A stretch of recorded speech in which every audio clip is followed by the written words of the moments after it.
In Disney animation, a great hero is made even greater by a great opponent. And in Tarzan, Tarzan's foe is Clayton, the big game hunter.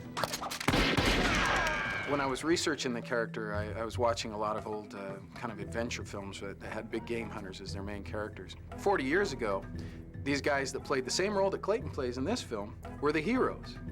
And, but in today's climate, doing the same thing, collecting animals for the zoo, is an evil thing. Well, from the beginning, we knew that we didn't want the typical villain. So Clayton, what we tried to do is bring him in and drop hints along the way as to what his agenda is. He could be the missing link. Or our link to the gorillas. And we tried to come up with one word that described our character, and the word we came up with for Clayton was suave. There are no trails through a woman's heart. On the other hand, he's brutal, he's malicious. I think this one will be better off stuffed. And that duplicity, that part of him being suave and charming to hide his true nature, which was brutal and malicious, was the key to who he was as a character. If Jane sees gorillas, she stays? Say, that's why she came, isn't it? We cast Brian Blessed as Clayton. You hired me to protect you, Miss Porter, and protect you I shall. He was Clayton. This guy was, not only was he perfect, the voice was perfect, the attitude was perfect, but he was also an explorer. Brian is an explorer in his real life.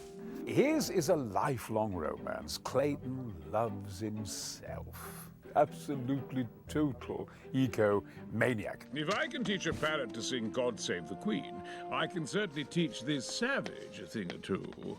The directors wanted to show some parallels between the different villains in the picture. Clayton as a human villain and Sabor as an animal villain.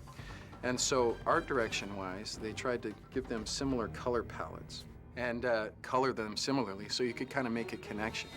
They are both predators. They're both enemies to Tarzan's family in each their own way. Not so much for the sake of villainy, but that's just in their nature. You there! Take what you can back to the boat! Something that's interesting also about Clayton and Sabor is that they both find defeat at the hands of Tarzan in similar ways, and that is that they are reduced to using pure animal instinct, whereas Tarzan begins to use his head. What Tarzan learns from Clayton is that humanity isn't about where you grew up, but how you behave. Go ahead, shoot me. And in the end, Tarzan becomes much more human than Clayton ever was. Be a man. Not a man like you! But nevertheless, Clayton is a tremendous kind of foe. He's physically very intimidating, and it's touch and go whether Tarzan can defeat him or not. You should be on the edge of your seats.